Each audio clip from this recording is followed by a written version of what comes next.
आज के इस सेशन में हम नाउन चैप्टर पे काम करेंगे। हालांकि आपको पता होगा कि मैंने नाउन के कई सारे वीडियो लेक्चर पहले भी अपलोड किया है और आज का भी ये वीडियो लेक्चर नाउन से रिलेटेड है। एक्चुअली आज मैं आपको क्वेश्चंस बना के दिखलाने वाला हूँ। इससे पीछे वाले सेशन में भी मैंने क्वेश्चंस बना के दिखलाया है। आप इस बुक को पहचानते होंगे, आर.पी. सिन्हा की बुक है। आज मैं इसी आर.पी. सिन्हा की बुक से क्वेश्चंस को सॉल्व करूँगा। नाउन चैप्टर है और नाउन चैप्टर में एक एक्सरसाइज है, रिवीजन टेस्ट सेकेंड। क्या है? Revision test second. तो आज मैं रिवीजन टेस्ट सेकेंड पे ही काम करने वाला हूं। एक महत्वपूर्ण बात, जब भी कोई चैप्टर और जब भी कोई आप एक्सरसाइज को सॉल्व करें तो दिए गए इंस्ट्रक्शंस को जरूर पढ़ लें। कभी कभी क्या होता है कि हम और आप बिना इंस्ट्रक्शंस को पढ़े हुए अगर क्वेश्चंस को सॉल्व करते हैं तो गलतियां होने की संभावना बढ़ जाती है। तो चलिए इंस्ट्रक्शंस को देखते हैं। इंस्ट्रक्शंस हैं, explain why the following sentences are correct or incorrect। इसका मतलब पहले समझ लीजिए, फिर क्वेश्चन को सॉल्व करते हैं। इसका मतलब होता है कि एक्सप्लेन करें कि निम्नांकित वाक्य जो हैं वो क्यों सही हैं और सही नहीं है तो गलत क्यों है। तो सबसे महत्वपूर्ण बात है कि अभी जिन सेंटेंसेस पे हम लोग काम करने जा रहे हैं उनमें से कई सेंटेंसेस आपके सामने ऐसे आएंगे जो करेक्ट भी होंगे और इनकरेक्ट भी होंगे, जिनको आप और हम मिलकर के एक्सप्लेन करेंगे। चलिए सबसे पहले हम क्वेश्चन नंबर फर्स्ट की तरफ आपको ले चलते हैं।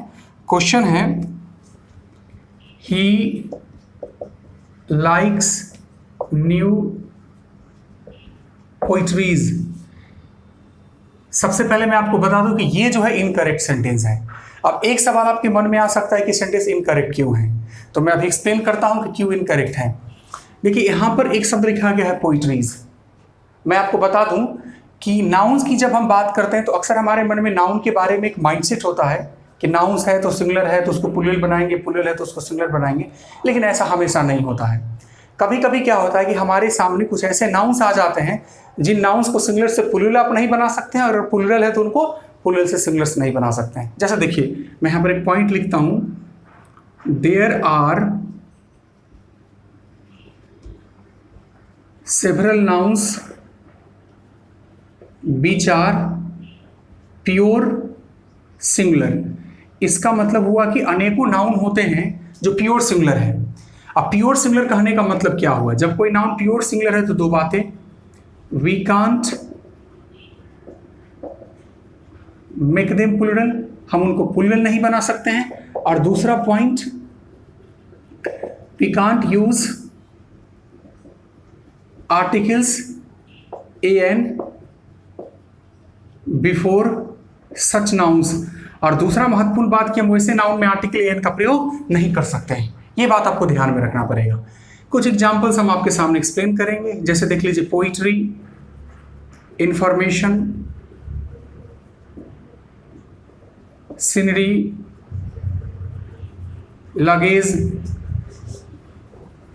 बैगेज और ऐसे अनेकों शब्द हैं। ये ऐसे शब्द होते हैं, फर्नीचर वगैरह, जो प्योर सिंगुलर के कैटेगरी में आते हैं। तो जो नाउन प्योर सिंगुलर के कैटेगरी में आते हैं आप उसमें एस लगा करके उसे ना तो प्लूरल बना सकते हैं और ना ही उसमें कभी एन आर्टिकल का यूज कर सकते हैं। अब यहाँ पर सेंटेंस है, ही लाइक्स न्यू पोइट्रीज। तो ये जो पोइट्रीज है ये गलत है, क्योंकि पोइट्री को पोइट्रीज बनाया गया है जो कि पॉसिबल नहीं है। अतः जब भी हम करेक्ट सेंटेंस की बात करेंगे तो हमारा करेक्ट सेंटेंस हो जाएगा, ही लाइक्स न्यू पोइट्री, और ये जाकर के आपका सेंटेंस करेक्ट हो गया। तो ऐसे करके हम सेंटेंसेस को एक्सप्लेन करते चलेंगे।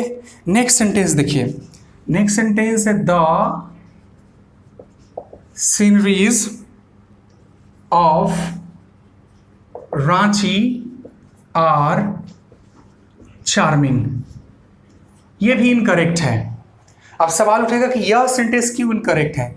तो अभी मैंने आपको बताया कि poetry, information, scenery, luggage, baggage, furniture, music, dot, dust, knowledge, ये ऐसे वर्ड्स होते हैं जो प्योर सिंगुलर होते हैं।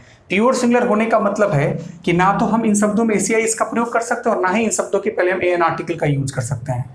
अब यहाँ पर आप देख सकते हैं कि यहाँ पर सीनरीज लिखा गया है जो कि गलत है, ये इनकरेक्ट सेंटेंस है। इसको करेक्ट करने के लिए आपको लिखना पड़ेगा the scenery of Ranchi are charming. जैसे आप ऐसा करेंगे कि आपका सेंटेंस क्या हो जाएगा, करेक्ट हो जाएगा। तो समझ गए। नेक्स्ट क्वेश्चन की तरफ चलते हैं। These news are very bad. ये भी सेंटेंस तो सबसे पहले मैं आपको बता दूं कि इनकरेक्ट है। इनकरेक्ट है तो करेक्ट करेंगे। सबसे महत्वपूर्ण बात कि न्यूज शब्द के बारे में जानिए। ये न्यूज जो होता है इट इज सिंगुलर। ये न्यूज क्या होता है, इट इज सिंगुलर, मतलब न्यूज एक सिंगुलर नाउन है। अब स्वाभाविक है कि जब न्यूज सिंगुलर नाउन है तो इसके पहले हम दीज का प्रयोग तो नहीं कर सकते हैं, और दीज का प्रयोग नहीं करेंगे तो किसका प्रयोग करेंगे, तो हम लिखेंगे दिस और न्यूज लिखेंगे। अब दिस न्यूज जो है एक टर्म बना जो कि सिंगुलर टर्म है, अतः जब हम इसके साथ वर्ब की बात करेंगे तो यहाँ पर इज का यूज करेंगे और सेंटेंस हो जाएगा this news is very bad. अब जाकर के कहीं हमारा सेंटेंस सही हुआ। नेक्स्ट क्वेश्चन की तरफ चलते हैं। The Indians are brave peoples. जी हाँ, इनकरेक्ट सेंटेंस है। सवाल उठेगा क्यों इनकरेक्ट है। फिर मैं एक बार इस थ्योरी को रिपीट करता हूँ। व्हाट इज दिस पीपल, इसके कितने मतलब होते हैं, दो। लोग यानी जनता या राष्ट्र। मैं आपको बता दूं कि लोग के केस में पीपल को पीपल्स नहीं बनाते हैं, ये प्लूरल होता है। राष्ट्र के केस में पीपल को पीपल्स बनाते हैं तो ये सिंगुलर और ये प्लूरल कंसिडर किया जाता है। फिर से समझिए, एक शब्द पीपल, पीपल के दो मतलब लोग और राष्ट्र।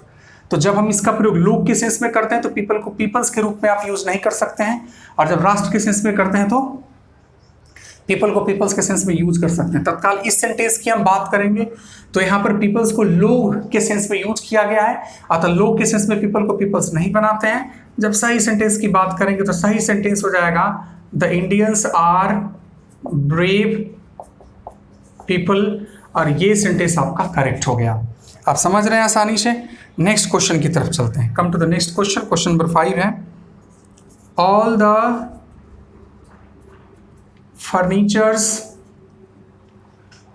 वेयर क्वंट बंट। ये भी इनकरेक्ट है। क्यों इनकरेक्ट है, इस बात को समझ लेते हैं। ये इनकरेक्ट इसलिए है क्योंकि फर्नीचर जो है इसी कैटेगरी का वर्ड होता है। फर्नीचर इसी कैटेगरी का वर्ड होता है। इस कैटेगरी के वर्ड कहने का मतलब है कि फर्नीचर एक प्योर सिंगुलर नाउन है, अतः फर्नीचर को कभी फर्नीचर्स के रूप में यूज नहीं कर सकते हैं। यहाँ तत्काल आप देख सकते हैं कि फर्नीचर को फर्नीचर्स करके यूज किया गया है, जो कि गलत है। दूसरा इंपॉर्टेंट पॉइंट कि फर्नीचर एक प्योर सिंगुलर है, अतः जब नाउन सिंगुलर होगा तो उसके साथ आने वाला वर्ड भी सिंगुलर होगा। So when we talk about the correct statement, then I want to tell you that the correct statement will be all the furniture was burnt, और अब जाकर के यह सेंटेंस जो है आपका सही हो गया।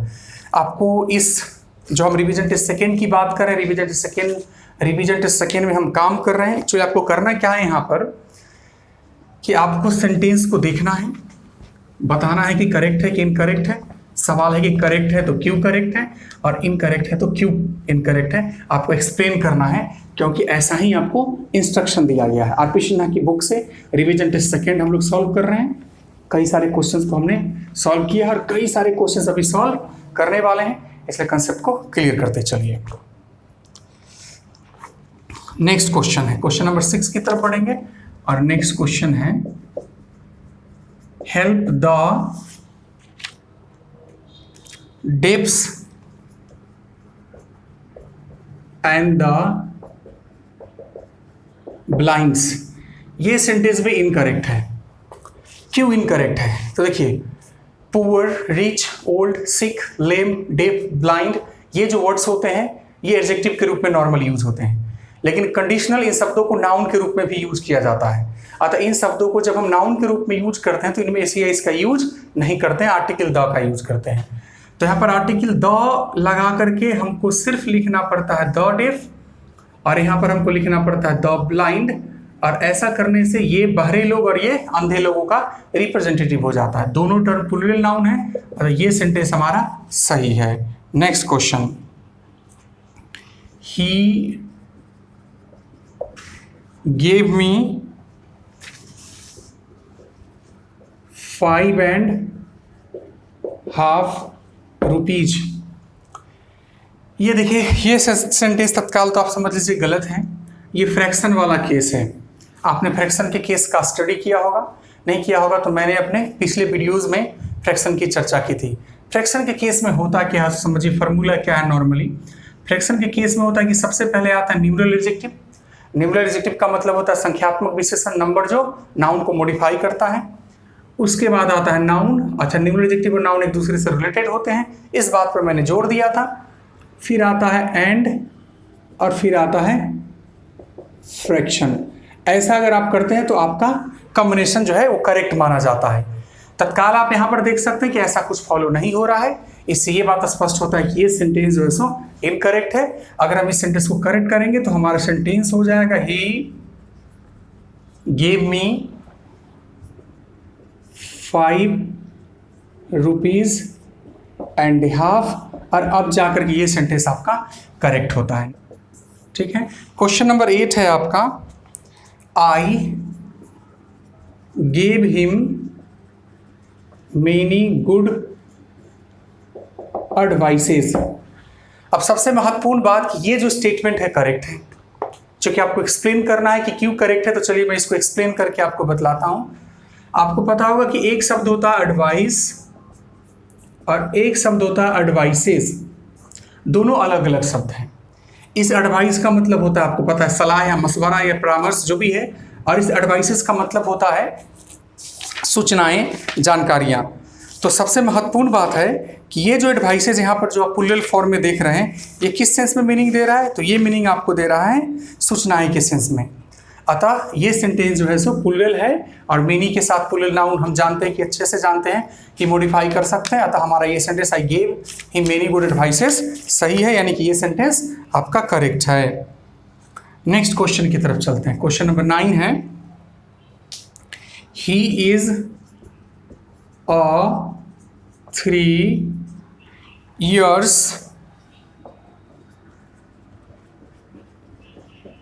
Degree course. ये इनकरेक्ट सेंटेंस है। ये इनकरेक्ट सेंटेंस इसलिए है कि यहाँ पर ध्यान से देखिए, जैसा कि हम लोग एपिस्ट्रॉफी की बात करते हैं, अगर हमको लिखना पड़ता A1 years डिग्री कोर्स, तो हम इस पैटर्न को फॉलो करते हैं और हमारा सेंटेंस होता है कि वह he is a student. Sorry, यहाँ पर स्टूडेंट मिसिंग है। He is a student of 1 year। He is a student of 1 years degree course. तो ये सेंटेंस सही होता, इसका मतलब होता कि वह 1 साल वाले डिग्री कोर्स का छात्र है। लेकिन यहाँ पर चूंकि 3 लिखा गया, इसलिए आपको लिखना पड़ेगा 3, फिर लिखेंगे ईयर्स और एपिस्ट्रॉफी के इस प्रोसेस का यूज करेंगे और तब लिखेंगे डिग्री कोर्स। जैसा कि अभी मैंने आपको बताया, एपिस्ट्रॉफी की यूज करने के 2 तरीका हैं, 2 प्रोसेसेस होते हैं। एक अगर सिंगुलर है तो उसमें एपिस्ट्रॉफी इसका यूज करते हैं, अगर प्लूरल है तो इसके बाद एपिस्ट्रॉफी दे करके यूज करते हैं। Next question, this book has been recommended by the Bihar and the Bhagalpur universities। तत्काल तो आप समझिए कि ये सेंटेंस गलत है। इसके गलत होने के पीछे रीजन है कि इस तरह के सेंटेंसेज को, इस तरह के टर्म को लिखने के लिए हमारे पास 2 पैटर्न्स होते हैं। एक पैटर्न होता है the Bihar and Bhagalpur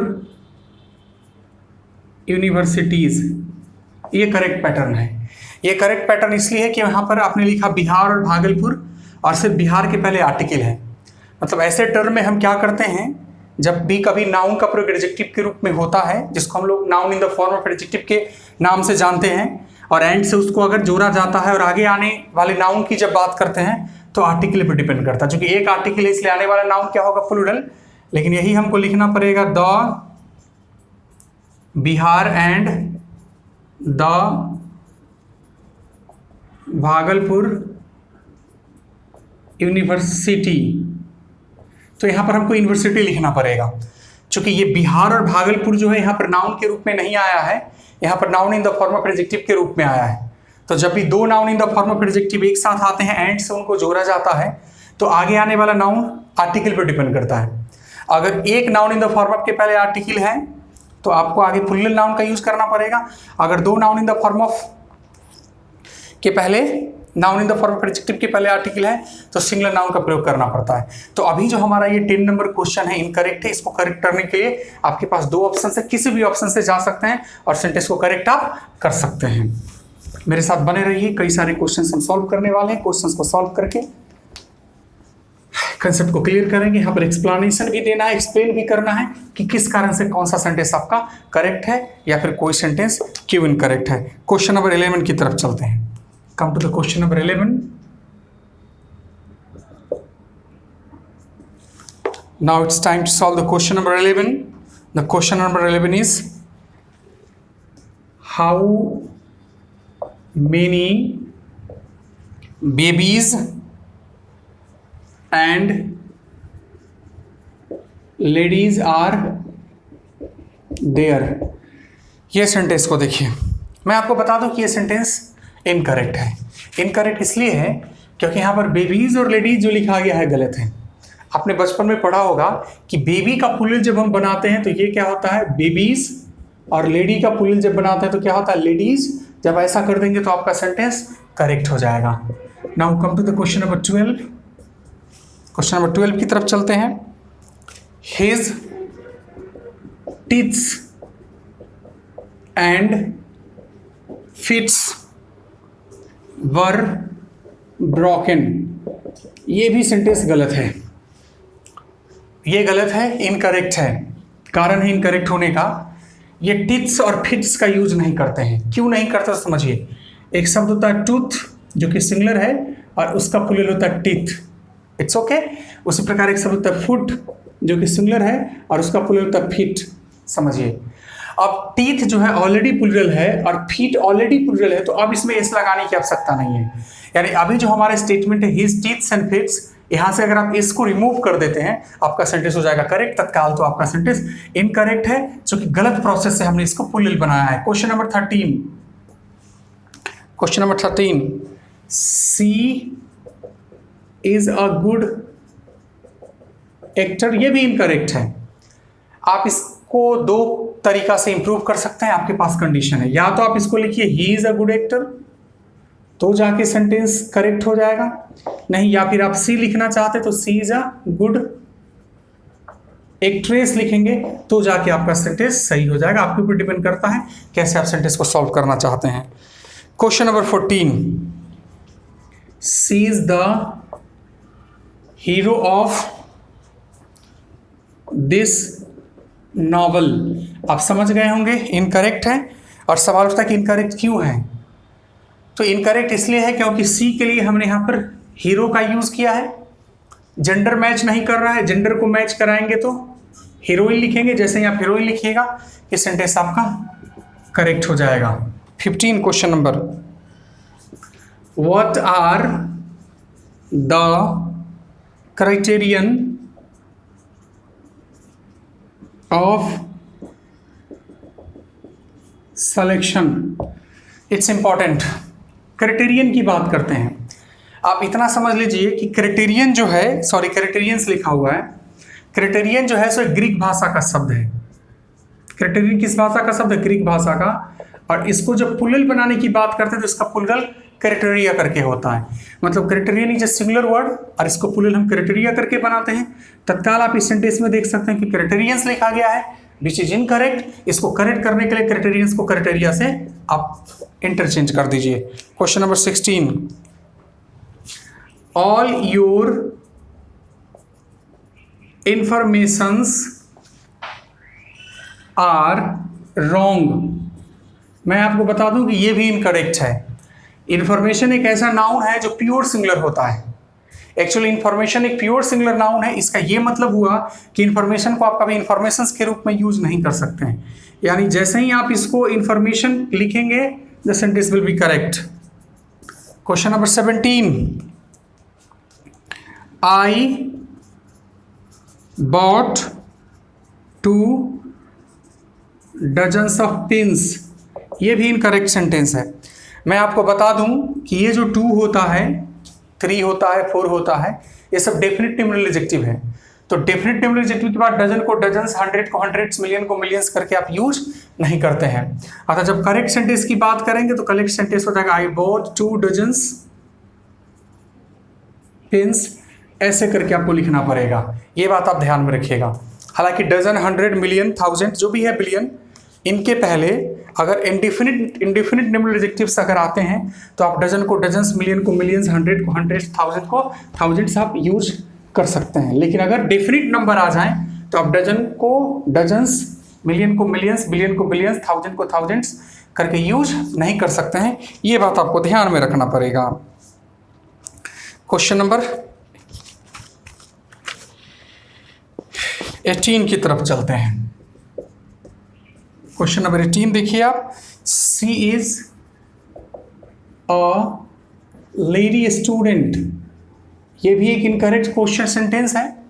incorrect है तो इसको करेक्ट कैसे करेंगे? तो आपको मैं बता दूं कि सी से ही सब कुछ रिप्रेजेंट हो जा रहा है, इसलिए लेडी जो है इसका यूज यहां पर करने की आवश्यकता नहीं है। इसलिए लेडी को आप यहां से रिमूव करेंगे, आपका सेंटेंस जो है वो करेक्ट हो जाएगा। नेक्स्ट क्वेश्चन, क्वेश्चन नंबर 19 है, my means is much reduced. Incorrect. क्यों भाई इनकरेक्ट है? तो सेंटेंस के सब्जेक्ट के रूप में माई मीन्स आया है, मेरी आमदनी, और means is a plural word.